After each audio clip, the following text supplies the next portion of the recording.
Escala en París. Florencia Valdés. Bienvenidos a Escala en París, un programa de Radio France Internacional y de France 24. Es un placer estar con ustedes.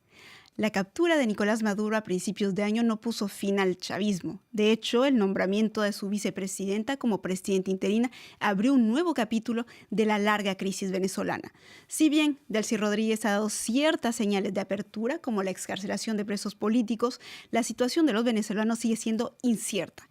¿Y qué decir la de las venezolanas en primera línea de la crisis política y económica que ha forzado a más de 7 millones de personas al exilio? Masaya Llavaneras Blanco pone el foco en esas venezolanas que han pagado el alto precio de la crisis. Masaya, muchísimas gracias por estar con nosotros. Muchas gracias por invitarme. Masaya, usted es doctora, especialista en migraciones y género, profesora del Centro de Innovación Social Global de la Universidad de Huron y junto con su colega Antulio Rosales estudió entre 2013 y 2021 cómo el régimen venezolano se ensañó particularmente en las mujeres. Ustedes hablan de depredación. ¿Por qué hablan de depredación? Bueno, cuando hablamos de depredación nos referimos sobre todo a cómo el Estado movió su capacidad que normalmente hubiera sido en relación a la provisión de servicios sociales y su responsabilidad con la sociedad. En un contexto de crisis, reubicó esa capacidad en la acumulación de poder y de recursos. Y eso generó una desmejora muy profunda en los servicios y las condiciones de vida de la población en general. Las ayudas sociales, que eran también una de las promesas del chavismo y que se desplomaron a partir más o menos de ese momento que ustedes estudian. Delcy Rodríguez, decíamos, presidenta interina, ya va a llevar casi 6 meses en el poder. Concretamente, ¿qué ha cambiado para las venezolanas?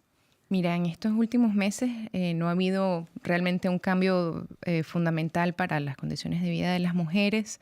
Digamos que un cambio importante ha sido que un buen número de presos y presas políticas han sido liberadas, pero muchos se mantienen todavía presos o presas y hay personas desaparecidas aún. En temas específicamente de igualdad de género, lamentablemente no te puedo decir que haya ningún cambio. Que esto también depende de la situación económica, que vio un pequeño repunte en 2024, pero bueno, estamos en una secuencia larguísima para los venezolanos y las venezolanas de crisis económica. Sí, de mucho agotamiento. Esta crisis económica, usted documentó que tiene, usted y su colega, que tiene sesgo de género.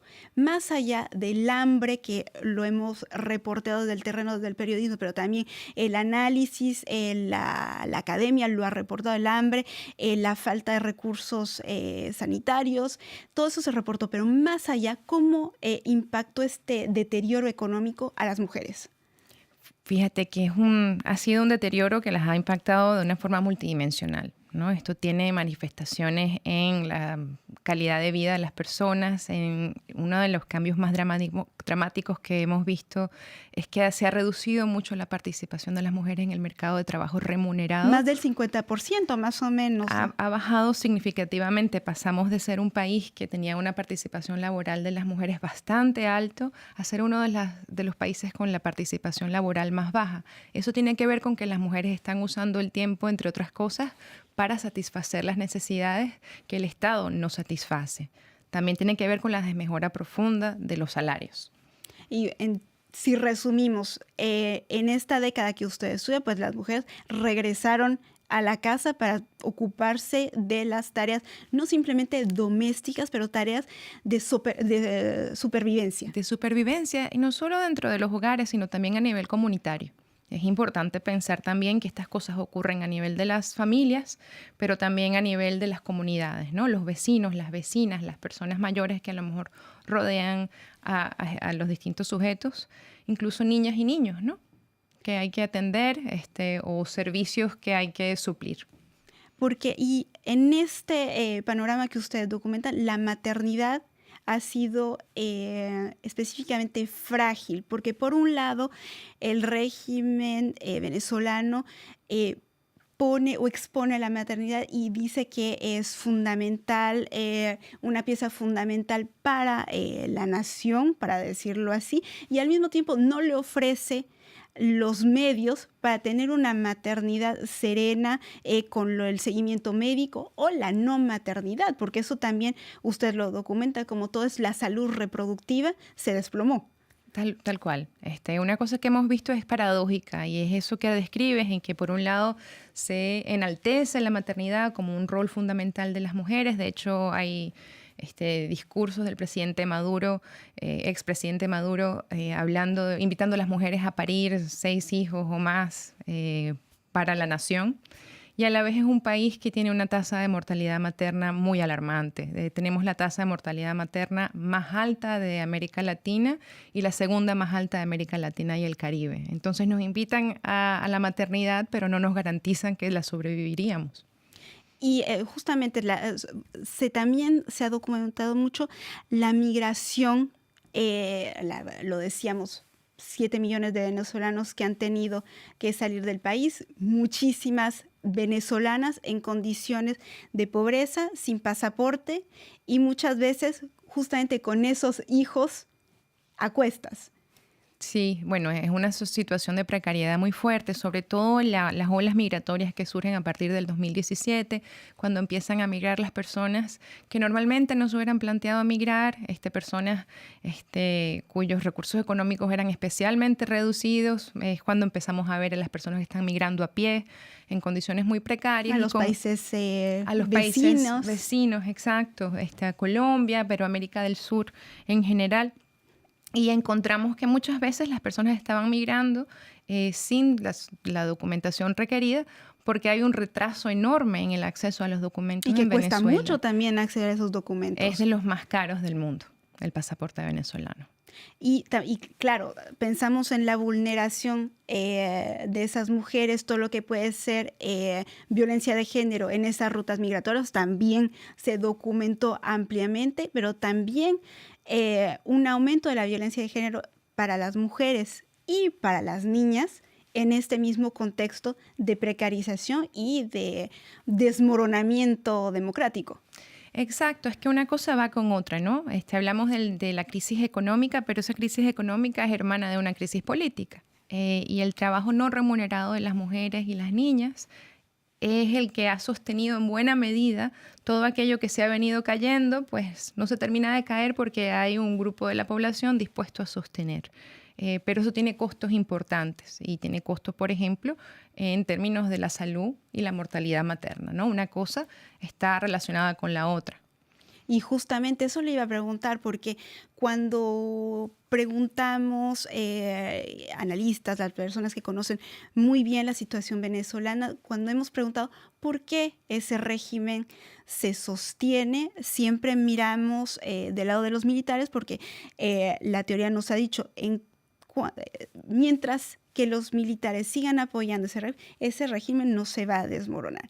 Pero lo que ustedes ponen por escrito es que eso también se sostiene, no el régimen de un punto de vista político, pero ese país es gracias a todo ese trabajo invisible y no remunerado. Sin duda, sin duda. Eso es lo que ha hecho que se sostenga y de alguna manera se subsidia a un Estado depredador, porque cuando el Estado cambia su atención a la concentración de poder y recursos y renuncia a sus responsabilidades con la sociedad, lo hace porque, entre otras cosas, está este grupo poblacional que va a sostener. Entonces, de alguna forma, el trabajo no remunerado de cuidados termina siendo un subsidio a un Estado autoritario. El dinero de los migrantes también, que una vez que pudieron establecerse, eso también ha logrado ayudar y sostener, como dice usted, una parte de esta población. Sí, las remesas son una parte importante. Un tema que es importante también considerar a nivel de cuidados en Venezuela olas migratorias es la situación de las personas mayores en el país, ¿no? En un país que no tiene un sistema de cuidados establecido, donde los cuidados normalmente para las personas mayores los proveen las propias familias. Tenemos que más del 25% de la población ha migrado y mucha población envejeciente se encuentra en el país sin un sistema que lo sostenga, donde las remesas son parches a un problema estructural mucho más grande. Y a veces sosteniendo también a los nietos de los padres que tuvieron que emigrar. Sí, se ha trastocado muchísimo el sistema de cuidados y bueno, ya las familias venezolanas son familias transnacionales. Y en este contexto tal vez vale la pena proyectarse hacia un futuro. Es curioso porque aquí estamos hablando de todo el trabajo de las mujeres, pero que el futuro del régimen lo están escribiendo o lo quieren escribir dos mujeres, Delcy Rodríguez y María Corina Machado, que ya está posicionada como candidata a un hipotético proceso electoral. ¿Cómo usted analiza esta posible transición?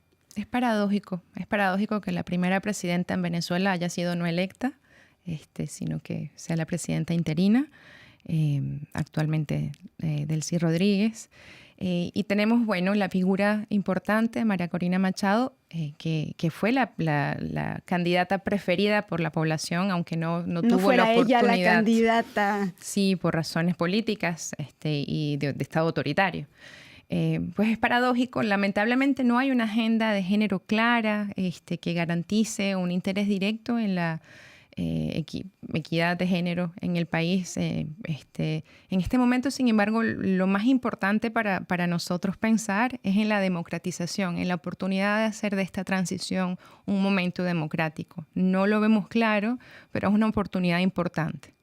¿Y cómo podría articularse esta transición democrática? Si bien entiendo, usted publica también próximamente un análisis sobre esta transición. Sí, un equipo de 21 académicos y académicas especialistas en Venezuela, venezolanos, pero también de distintas partes del mundo.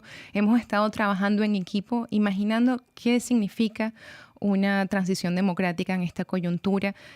Sostenemos que se trata de un proceso que es mucho más que solo tener elecciones, es un proceso que requiere un modelo de desarrollo específico, cambios en la política económica sustanciales y un proceso de paz y reconciliación importante. Nosotros justamente estamos presentando este documento de trabajo mañana junto a mis colegas en la conferencia de LASA de este año. 3 ingredientes efectivamente que requieren un largo trecho. Así es. Masaya Llavanera, muchísimas gracias por haber estado con nosotros. Usted es doctora especialista en migraciones y género, profesora en la Universidad de Houston. Muchísimas gracias. Gracias a ti. Y gracias a todos ustedes por su confianza. Saben que estamos también en rfimundo.com y france24.com. Hasta la próxima.